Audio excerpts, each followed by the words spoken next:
friends, welcome to yet another travel vlog. I'm continuing my monsoon ride of Karnataka of Western Ghats. But today is the actual start of the monsoon ride because it officially started raining today and I'm at Madikeri in Karnataka. I reached here yesterday and that was the day I did one of the most adventurous and dangerous rides of my life till date. That is to the Mandalpatti viewpoint, the Mandalpatti heights just near Madikeri. That was a 5 plus 5 kilometer up and down off-road experience, and it was particularly dangerous because I was going through off-roads, muddy conditions, very wet conditions, through rocks and boulders, and that was one of the most difficult rides I did till date. So I was completely exhausted yesterday and I took a lodge at Madikeri, and today I am going to see a few places at Madikeri, just near the town area itself. The first one is Mercara Fort. So this is the Madikeri Fort, also known as the Mercara Fort, within the town area itself, the first place I visited on the day. But before going into the details of the fort, I just want to give an introduction to this vlog because it is kind of long. It is about 40 minutes, and that is because I included a lot of things, a lot of the places I went on this day. After seeing this fort, I went back to the room, vacated the room, and I'm going north towards Sakleshpura. I intended to go to Dharmasthala in Karnataka itself, but I ended up in Sakleshpura, and on that ride, I went through a lot of different places, a lot of viewpoints to waterfalls, and those are the things that I have included in this video. So coming to this Madikeri Fort, one of the most interesting things I saw there is this church, which is now an archaeological museum. The old St. Mark's Church, built by the British when this fort was under their control, is now converted to a museum which contains very old artifacts, a lot of old weaponry and other stuff of the 16th, 17th and 18th centuries. Just to give a brief history of the fort complex itself. This was constructed, I think, in the 17th century by the Coorg ruler Muddu Raja. There is a palace building within the fort, also constructed by him, but now it is converted to a government office. I think it is now functioning as the Deputy Commissioner's office. This fort was briefly captured by Tipu Sultan, and during his time he introduced many additions to this fort, like reinforcements and other things. But after the fall of Tipu Sultan, it again came under the rulers of Coorg area. In about 1834, the British took control of Coorg and this fort, and from that time till independence, this place was under British control, and that is why they have built a church over there. Now, if you are coming to the fort, the front areas of the fort are in very good condition. But if you go to the rear side, everything is in very poor condition. There is a very well maintained garden, the church museum and the palace compound. But there are certain areas within this fort complex which are not accessible to the tourists. One is the palace building itself, because it is now a government museum. But the other thing that you can see from the fort, because it is constructed on the top of a hill or slightly or at a higher altitude than the average Madikeri area, you can have a view of the entire Madikeri town, and this is the view from the topmost part of the fort. Madikeri town, at least from this vantage point, seems to be kind of old. There are not many tall buildings, all at least maybe only 3 or 4 stories high. Within the fort complex, apart from that palace building which is not accessible, and the museum which is accessible but restricted because you cannot photograph inside the museum, it is kind of a very small museum, it's kind of a very small church. The other things within the fort complex are the public library, and there is also a temple over there. I started this day very early, like as soon as the fort complex opened, I was there. There was not many people there at the time when I visited, and it actually started raining at least like about 10 o'clock in the morning. So I'm now going back to the lodge, to my room. So this is the day when I'm actually starting my monsoon ride, because this is the day when it actually officially started raining. The rains lashed Madikeri areas, almost entire Karnataka. And now I am vacating the room from Madikeri and I'm going towards north. My intention is to go to Dharmasthala, where there is the historic temple and it is also a Hindu pilgrimage site. But I ended up in another place called Sakleshpura. But before going there, before going into all that, I just want to visit one more place called the Raja's Seat. That is also another important tourist destination if you come to Madikeri. Now this is Major Muthanna Circle, a very important war hero for Indian Army. This is the road to Raja's Seat, and this is kind of a park. Historically, there is a history behind this. It is said that this is the place where the Raja of Coorg area came to see the sunset, and so you should go to that place in the evening to see the sunset. I went there in the morning, and even during that time there were a lot of tourists, but there was nothing much to see over there because the entire place was covered in fog. And that is one of the things about this monsoon ride. Wherever I went, it was mostly foggy.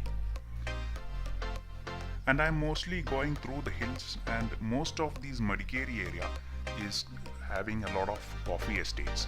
So I'm going through these coffee estates to see kind of waterfalls and viewpoints. And wherever I went, it was kind of foggy. On this day, my intention was to get to Dharamsthala, an important Hindu pilgrimage site with the Manjunatha temple, the Shiva temple. But I ended up in Sakleshpura. So the ride was kind of not lengthy. I did only about 140 kilometers this day. But through this day I went to like 3 or 4 tourist places. The first place I went to is the less known viewpoint very close to Madikeri, about 30 kilometers from Madikeri, called the Makkala Guddi Betta. It is not kind of touristic, very less people go there because it is not very well known place. The second place I went to is the Mallalli waterfall near the Pushpagiri peak, another place I went to. These two are kind of large places, like a lot of people go there because Mallalli waterfall is a very well known tourist destination of Karnataka. The last place I went to is another small waterfall, another less known waterfall called the Mookanemane waterfalls. So these are the things which is contained in this vlog, and mostly this is containing my ride from Madikeri to all these places, because I'm doing this monsoon ride. I'm going through very beautiful places of the Western Ghat regions of Karnataka. So because I went to all these places, I could not get to Dharamsthala by the end of the evening. The last place I went to was Mookanemane waterfall, and from there to Dharamsthala, to reach Dharamsthala, you have to go through certain guard roads, and I think that was closed at night, or some part of that was closed at night. So I asked people for the nearest town, and the nearest town area is was the Sakleshpura, and that is where I ended my ride. Now the place I'm going to is kind of a coffee estate on both sides, and on the left side is the Jambur coffee estate of Tata Coffee. Now this is a very large coffee estate. It is kind of 390 hectares. It is not only just one single coffee estate. Tata Coffee, being a large company, has kind of numerous coffee estates on this route or on this area, not only in Coorg area but throughout the entire section of this Western Ghat region called the Malnad region of Karnataka.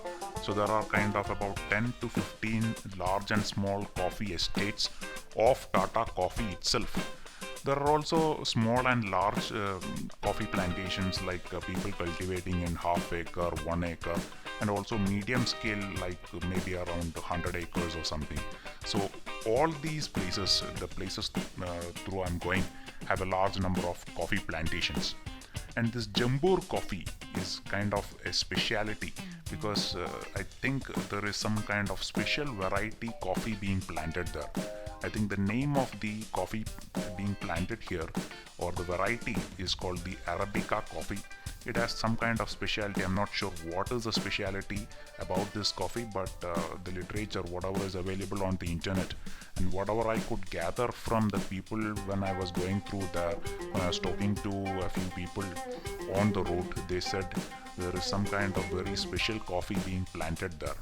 It is a very kind of very old estate. It was planted in the 1870s. So most of the places I'm going through has coffee estates, mostly large ones and few small ones as well. As I said, the first place I'm going to is the Makkala Guddi Betta-a. It is a kind of a very less known viewpoint. It is close to Madikeri. It is only about 30 kilometers. But the route to go there is kind of very beautiful. I almost choose an interior road, almost always. I avoided the large main roads. We could go to a place called Somwarpet, and I could go there and take a roundabout route. That is a better route to reach here, but that is slightly longer. But I choose a route of my own in Google Maps, and I'm going through very interior routes to reach this place. Now I've reached the place. This is the Makkala Guddi Betta viewpoint, or the peak.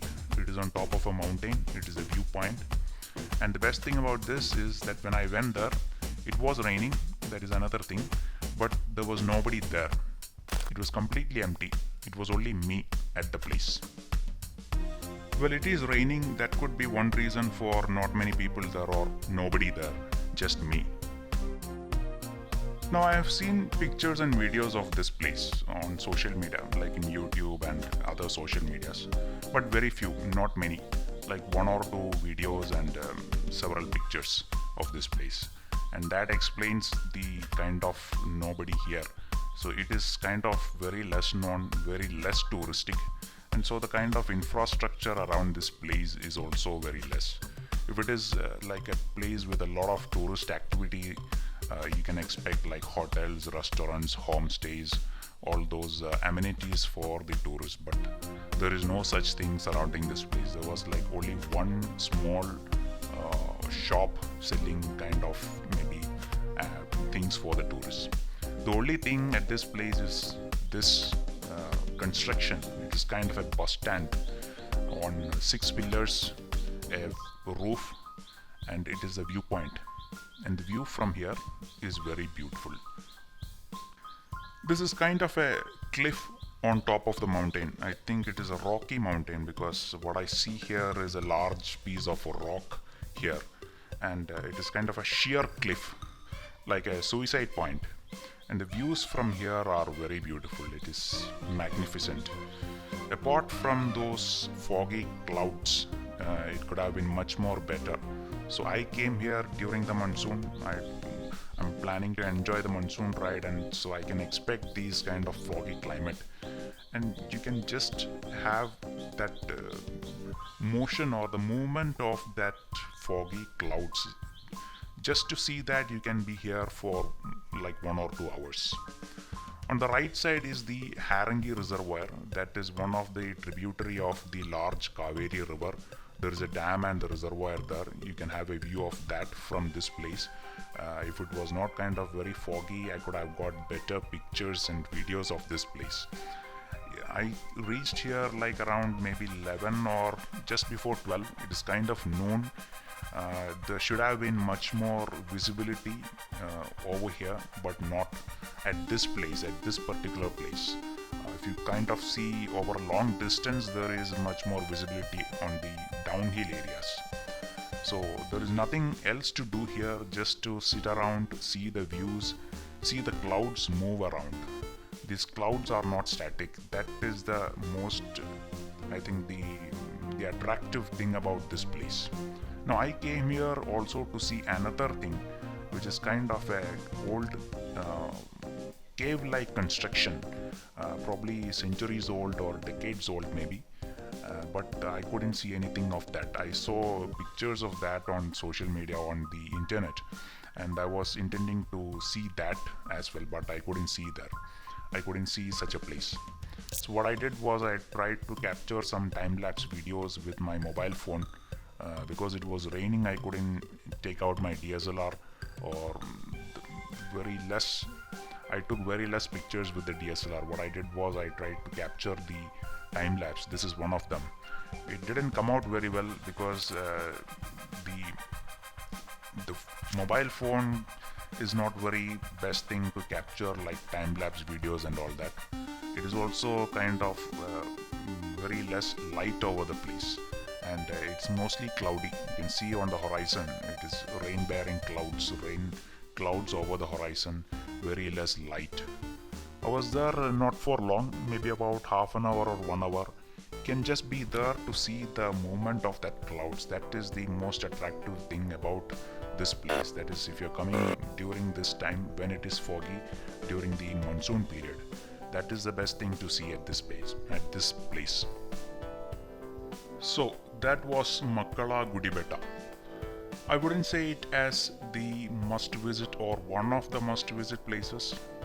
It is probably one among the places you can visit if you're coming to these places or if you're going through these roads.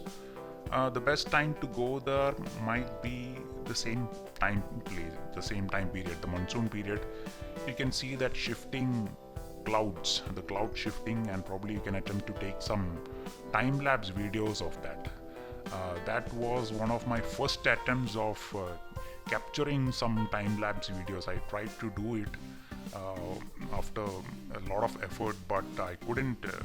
I was not very successful in capturing that. Anyway, when I was there, I told about the Harangi reservoir and that Harangi river. So the river Harangi is, as I said, is one of the tributaries of the main river. That is the Kaveri river. The Harangi river in fact starts from Pushpagiri area, Pushpagiri peak, and that is the next place I'm going to. In fact, the actual next place I'm going to is the Mallalli waterfalls, which in fact lies on to the eastern side of the Western Ghats. So when I was going there, I purposefully choose this kind of interior roads because see the roads, they look very beautiful. There is nobody else than me, like few passers by, very less traffic on these roads.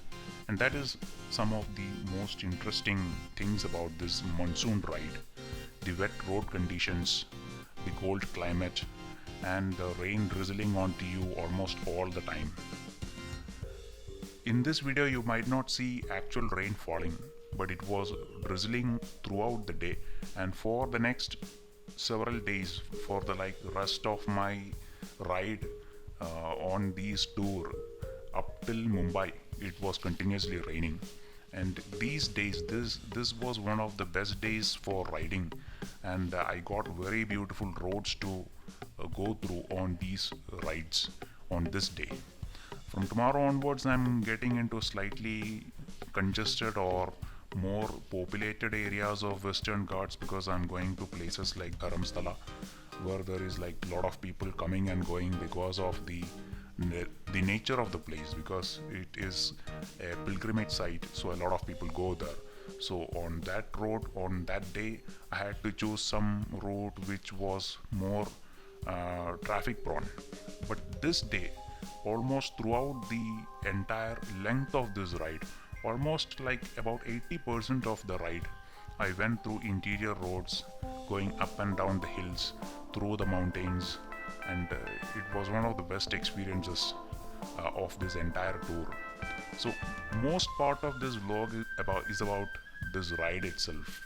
Me on my motorcycle going through these rides or going through these routes. There was like nobody else apart from me on these routes. Like occasionally few cars and bikes will pass, but that too was very less. And the roads were also almost always were in very good condition, except when I was like reaching that particular points, like when going to Mallalli waterfalls, you have to go through interior roads, like very interior places, and very close to that places the roads were kind of less tarred or paved or tarmacked, less well maintained. But other than that, most of the time, like 80% of the time, I got good roads. Now here it is slightly more drizzle, there is more rain at this place when I was reaching nearer to Mallalli.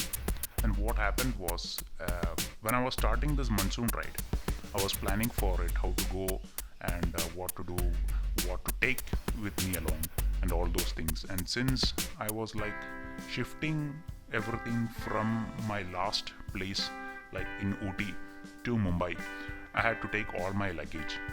So the luggage with me is like 4 large bags, 4 ones on the back side kept on my bike, and there is also one more bag in front of me, like a small bag which contains my DSLR camera, the mobile phones and the power chargers, the power bank, all those electronic items easily at hand. So what happened was, all the luggage on the back side, I was able to cover it with tarpaulin sheet and was well covered throughout the entire ride. There was no problem. The only problem was with the small bag which I had with me, which I had hanging on my back or towards my front side, and I had to protect it. And what happened was, there was no other rain cover bags or anything that I could find for that one. So what I did was, I put the bag on me and the raincoat over it. That was an issue almost throughout this entire ride, and particularly when it was raining, because this raincoat, although even it is kind of oversized, it came out bulging because this bag was inside it. So inside this raincoat there is me and this small bag. Even though it is small, that DSLR camera itself makes it to bulge away from the body, and so that is the issue sometimes I faced, especially because this camera with me, this GoPro camera, was mounted onto the front side, onto my helmet, onto the lower side of the helmet, and sometimes this bag with the raincoat came on top of it. So that is the thing you are seeing sometimes, this green kind of stuff protruding from below, which is my raincoat coming up because of the bag inside the raincoat. This is almost towards the noon, and I'm kind of reaching very close to Mallalli Falls. But these are almost, I think, plain areas, like not the Western Ghats or the Ghat regions itself. These are kind of plain areas because I see a lot of rice cultivation going on at these places. So few of these places, I think from here onwards, the coffee plantations came less and less, and there were other kind of plantations like rice cultivation and other sorts of crops.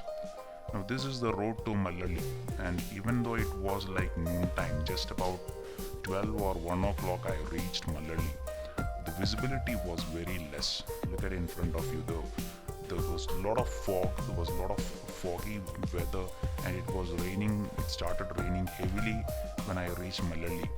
And here I'm just inquiring about what is the road condition and how is the falls, and should I go there, what are the things to see and all those things. So if you're going to Mallalli, I think there are no other kind of infrastructure on this route like restaurants or hotels. It is a very interior place, and so you have to be prepared for your food and other things. There is very few such infrastructure. Even though I think this one is kind of a well-known waterfall, well-known tourist place in Karnataka. And even when I reached the place, I saw much more people. A large number of people were there at the falls to see the place in spite of the weather conditions. The other kind of enabling infrastructure for tourists is less. This is the thing I said. On this road is specifically going to that place, to the top of one mountain from where you can see the Mallalli waterfall. So this road is slightly less maintained, or it is in a poor condition compared to the other roads that I was used to. So these are the roads which took some part of my time. Other than that, I did only like about 140 kilometers throughout this entire ride. Now this is a small indication of the places I went to and a small indication of the route I took. This is not the actual route. I managed to go through almost always interior places. So what happened was that only through this about 20% of the time I got these very bad roads or potholed roads. Apart from that, I got very good road conditions. But these roads are, or rather were, taking up much of my time.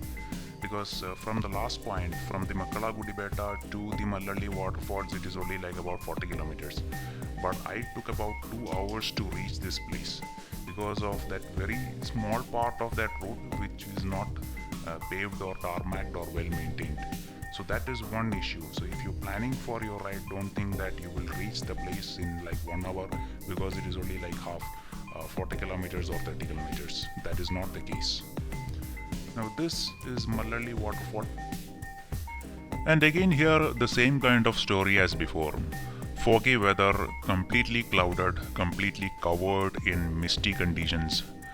This waterfall is in fact very big in a series of steps, flowing in a series of steps, so it is not a kind of a single waterfall. You can go down a distance. I think you have to go down about 200 meters down a flight of stairs, and from there you get an actual complete view of the entire waterfall. But a lot of people who went down all the way was saying that don't go there because right down there it is completely clouded, so there is no point in going all the way down. So I didn't go all the way down, I just went through half of it and I came back. The name of that river I think is Kumaradhara.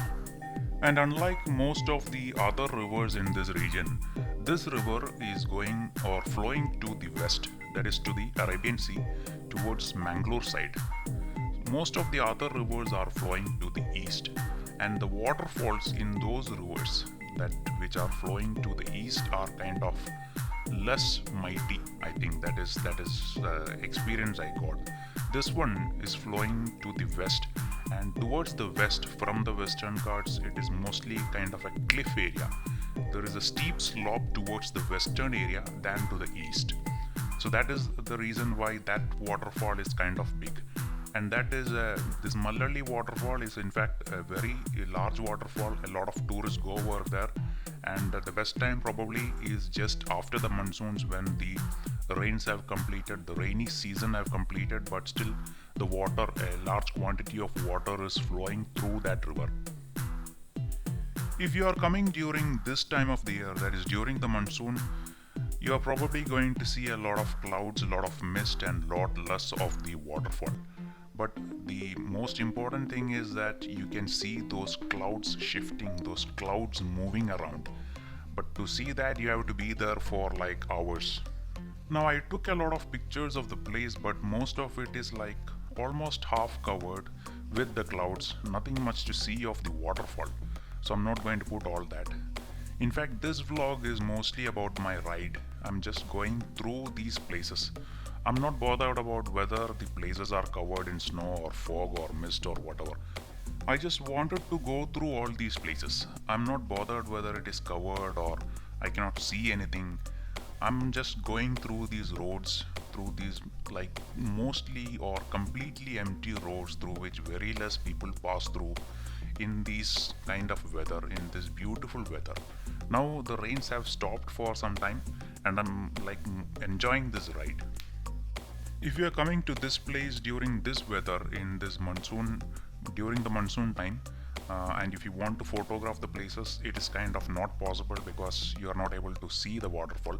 But the best thing or the best kind of photographs to do is a time lapse or a hyperlapse of that shifting clouds, those floating clouds. In this monsoon ride, I myself wanted to experiment with this time lapse and hyperlapse kind of photographs, that kind of photography. But almost at all these places it was drizzling all the time. It was raining at least partially in most of the time, and so I could not do much. After Mallalli Falls, I am going to a place very nearby, near to Mallalli Falls. It is the Pushpagiri peak. That is a place where the Pushpagiri Wildlife Sanctuary is located, and this area is the Pushpagiri peak. I'm kind of actually on top of one of the viewpoints on top of the Pushpagiri peak area. Now this is like near to the border regions of the Kodagu district. So somewhere here is the beginning of the next district and the end of the Kodagu district in Karnataka. And this place is also very beautiful, but I could not capture it fully. Look at that. This place is actually very beautiful, but to enjoy this place you have to come at a much more better weather conditions than in these foggy weather conditions. You are not able to capture the entire beauty of this place with the camera I am having. The GoPro camera I have has certain limitations. It is an action camera. It cannot capture the kind of dynamic range and the vivid colors of the place. So having a DSLR or using a DSLR could have better captured those places, but in these rainy conditions I could not use it.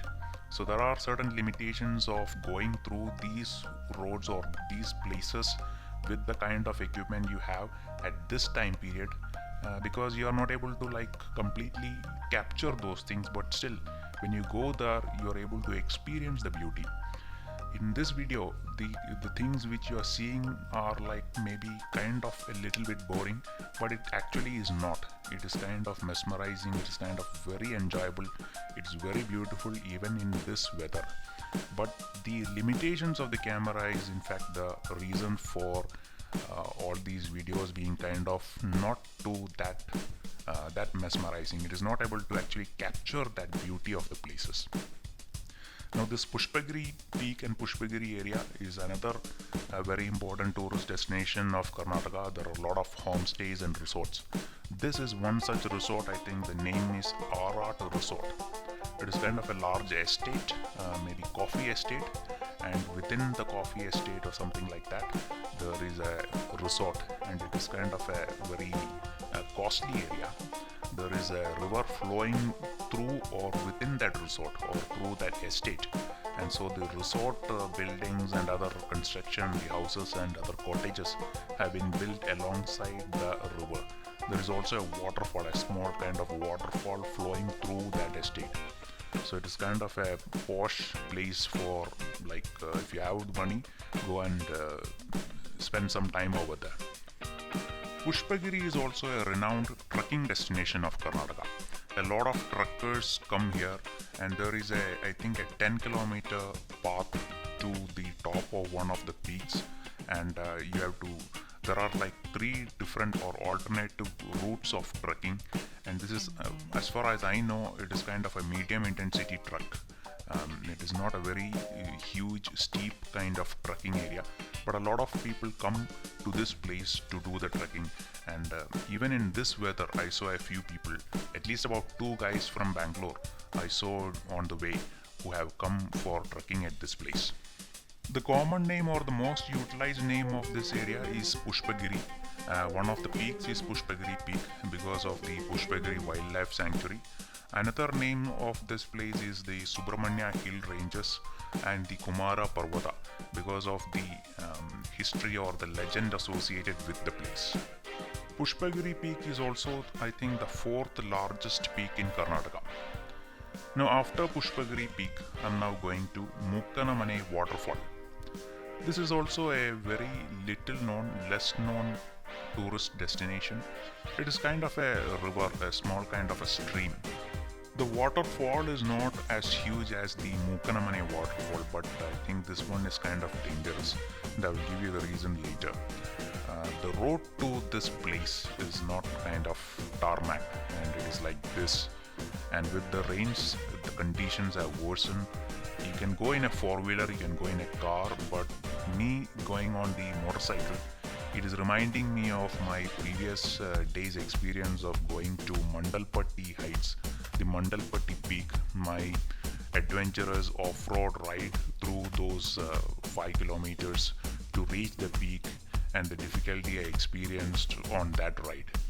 It is not as intense as the Mandalpatti range, but it is kind of slippery and sloppy, and going downhill the luggage behind me is kind of overpowering me or overpowering the vehicle, and the bike is automatically gaining speed with the luggage pushing me.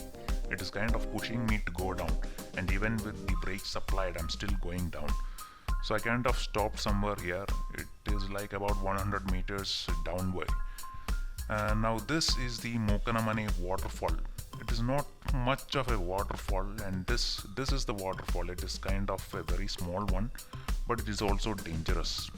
Now I met a person at this place, and he was telling me that just 2 days back, two guys from Bangalore or somewhere have drowned in this place, in this waterfall.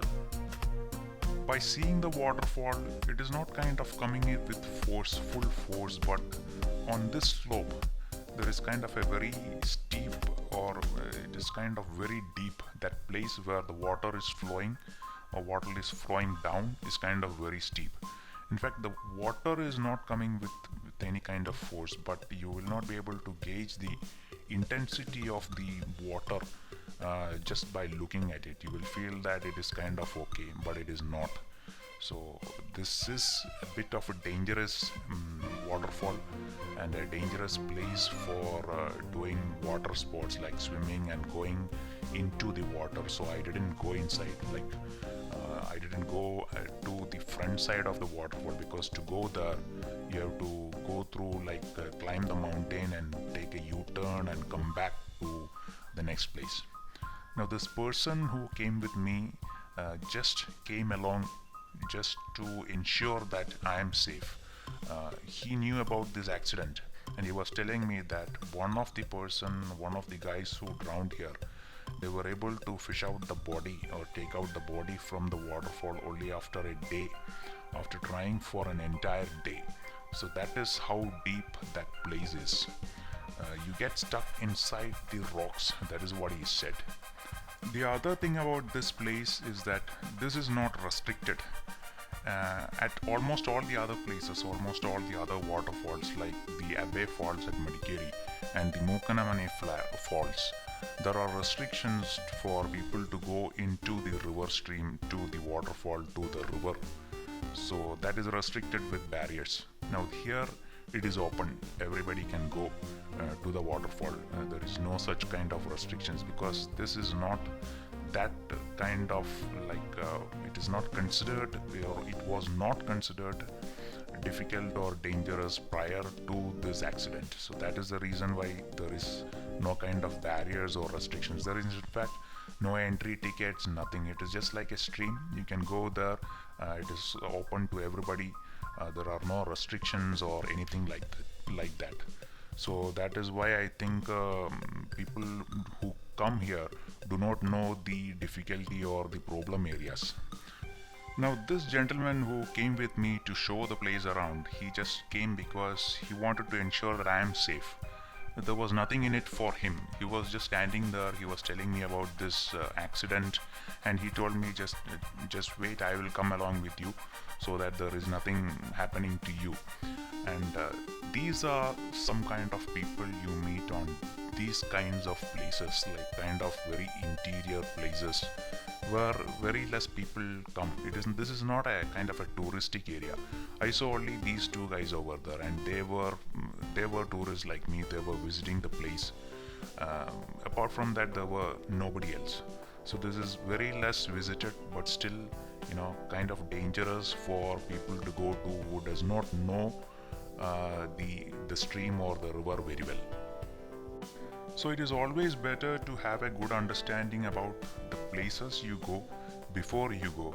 So I make it a point to ask a lot of people about the places, what is ahead, what kind of roads are going to come, what is the kind of difficulty or the dangers ahead, and all that. Now I'm going back. Now, as I said, when I started this ride in the morning from Madikeri, I wanted to go to Dharamsthala. So that is a Hindu pilgrimage site with a very historic temple over there, the Mookambika temple. But from here I could not go, because to reach that place is kind of far away, and with my kind of driving or riding speed, I'm probably not going to reach there till like around 9 or 10 o'clock. It is still only towards the evening, and so I was kind of trying to reach a town where I can get a room. So the nearest town according to the local people at that place was Sakleshpura, and I was trying to find a route to that place even, because that is also kind of far away. And some of the people told me that there is a new road constructed, and this is that. It is a very new construction, and I am probably the first person or the first among the few to use this road or to go through this road. It is like only still under construction. It is a concrete cement road, completely new one. Perhaps there were no roads through this route before this. I think the completion of the concrete has done only like maybe few days back or even just a week back, because see, there is a barrier here. No vehicles were allowed to pass through these places, at least no heavy vehicles. So I am probably one among the first few people to go through that road. Now I'm almost reaching to the end of this day's ride. I got to Sakleshpura, I got the room, I stayed there, and the next day my ride continues. Now this video is now about 40 minutes long. I didn't want to prolong this video till this long, but I couldn't resist including a lot of those rides, my monsoon ride. That is the whole intention of this tour, not just to go to places and see the places, but to enjoy the monsoon ride. So if you have seen this video till this length, I think I must have done something, and similar things are going to come up in my next videos. My next video is my ride from Sakleshpura to Dharamstala, and on the route I am visiting an very less known fort, a Tipu Sultan's fort, a few waterfalls, and I'm continuing my monsoon ride. So that is going to come up next. Now, as always, like other people say, if you have liked this video, then try and hit that like button to indicate this one was good one, and also try to support me by subscribing to this channel. Also click that bell button to get the notifications as soon as I post new videos. Now I'm not going to prolong this one for too long. I'm going to put the link to my next video just about here, the one on the right side. And so finally, thank you. And before I go, let me remind you once again, try to subscribe to this channel. Also like the video and share the video with your friends. Thank you.